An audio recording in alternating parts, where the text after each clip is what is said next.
in my classroom in language arts, we got to watch the Dead Poet Society. Huge mistake. I am Sean Leonard Richard, whatever the guy's name is. I don't know. He's so gorgeous. Like, I would... the things I would do. That are PG general audience. How is Dead Poet Society rated G? How is Dead Poet Society rated G? How is Dead Poet Society rated G? Literally, there's bad words. Playboy magazine.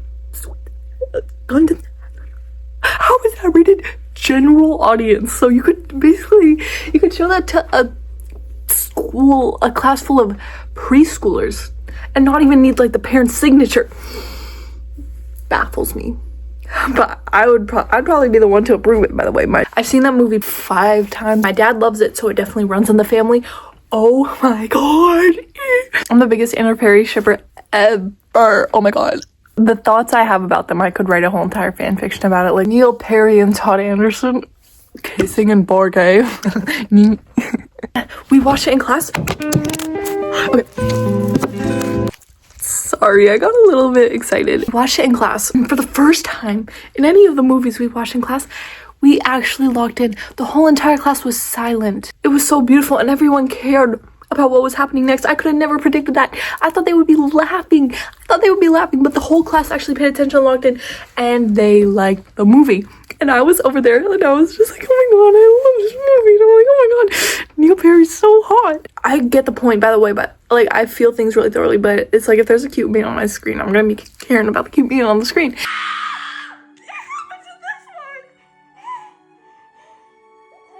My voice is levitating. No, our teacher was crying too. Oh my god, at the scene, a spoiler alert, if you haven't watched it, just like be quiet for a second. Or like make me be quiet for a second. God, I was crying when Neil died, and so was my teacher, and we were the only two crying. But it was like there was mascara running down my face because that day I decided to go a little extra on the mascara, not knowing that we were actually gonna be finishing the movie that day. Black streaks down my face. Oh my god, it was so sad. No one else cried though, and I don't know why. It was really, really sad. I just wish that in the movie they added more scenes with them kissing and like touching each other. But that's just me. But I feel like it's also more than just me. I feel like other people agree too. And it's not just that. I also think Meeks and Pitts are curious. All I've been getting on my 40 pages edits of them. So the editors... Also, what's annoying is like in the comments being like, you're not invited to my birthday party. Or like, did you just twist the knife? You guys know when it's just like, it's a sad movie. So everyone in the comments is just being mad at the editor. Like, shut up. Like, I want to keep on watching this. It's sad, but... I'm downloading all of your edits and saving them and thinking about them. I really do stand by the fact that the best thing a person can do in this human lifetime is to exercise their free will to its full extent. Because, ooh, okay. There was a friend group at my school, I wronged 2 of them. I wronged 2 of these guys. So that one of their other friends unfollowed me on everything. And I just confronted him about it at the grocery store where he works with my parents. I just think it's funny, guys. If you're ever like running into someone and you're like, dang, I should have said that, and you like dream about that in your mind, like, wow, I should have said that. Just say it. What's the worst they can do, right? There's a lot of bad stuff they can do, but if they're like shy and introverted, you could just say whatever and they'll just have to take it. He apologized. He's not gonna do anything about it, but he apologized, and you know what? That's a win. A win's a win. I'm so mad about my ice skating competition. So I have a skating competition soon, really soon. Tell me why they put my short and my long program on the same day, less than an hour in between each other. Okay, put it into perspective. Not even like Alyssa Liu and Ilya Mountain have to do that at the Olympics. They get at least a day in between, if not multiple days in between. So why do I have to do them both back to back? I'm gonna have to drop out because they wouldn't refund my parents unless I can thug it out and do both programs consistently in practice. Like that TS is not happening. TS is not happening. I love ice skating. There's some parts about ice skating that I just love. Like I love being a coach. I love practicing. I love my friends. And I love the dresses and the songs and the choreography. I don't like competing. I mean, I'll show up to competition. I used to get so much worse anxiety than I do right now. It's not my jam. Like, I don't like it. I'd rather just have fun, you know, live life comfortably, sublime. Competition is not the place to just be chilling. You actually have to be serious. I'm not the most serious person I know, period. I have an AP Psych exam soon. Guess who has not been paying attention all class because it's online? Me. Haven't been taking notes. Haven't been reading through anything. I've just been free balling every single assignment. EBQ, DBQ, EBA, CBA, LMNOP, QRS, TUV, TSA pre-check. I haven't been paying attention, and the exam is soon. It's in like a week or something. La la la. I don't know anything about psychology. I don't know what Wernicke's area is. I don't know what Broma's area is. I don't know what an independent variable is. I'm just kidding, I do, because I had to learn a little bit of stats. But I don't know anything. I really don't know. And I've been trying to study, don't get me wrong. I have been trying to like do the vocab and the assignments, but it makes no sense. I'm not meant to be a psychologist, which is really ironic because I do want to be a sports psychologist. Well, I want to be an ice skating coach. I'm generally a smart person, okay? I have like a 4.4 GPA.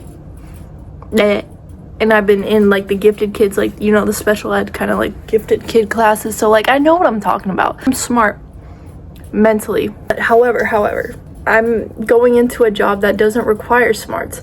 So when I go into university, I actually want to take smart people classes so I don't look like a bum and waste all of my, you know, childhood and adolescence being smart for some bum degree. My future is so much more valuable than that. I either want to do sports psychology, kinesiology, or business or marketing.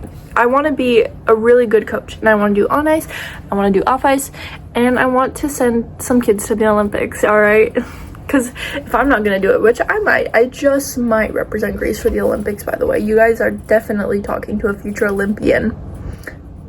I still want to be successful when I'm an adult. I want to be able to have options. If I don't get money, like, in college, educationally, or job-ically, like, career-wise, if that doesn't work, I will always have YouTube. So if I have YouTube and I have Instagram and I have TikTok and I have more followers over time, the stats align. Okay, hear me out. If the stats align and I keep on getting followers and subscribers, what have you, and likes, then I should be able to monetize off of this, don't you think? If I make money, then I also have more backup options for careers. So if I just keep doing what I'm doing, my logic, if I keep doing what I'm doing, then I am good, right? Right? My bracelet today, I'll do a fit check. My bracelet, okay, let me make sure I'm facially locked in. MK. Y'all know who that is? Who said that? AP? Not AP exam. And ATD. Y'all know who that is?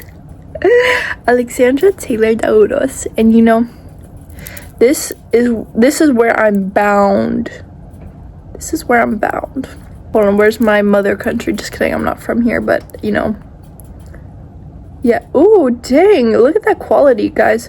Look at my ooh. Whenever I get nervous for like exams or tests in school, I get like a million hangnails. I don't know what like the actual medical term, but like the cuticles, like it just peels.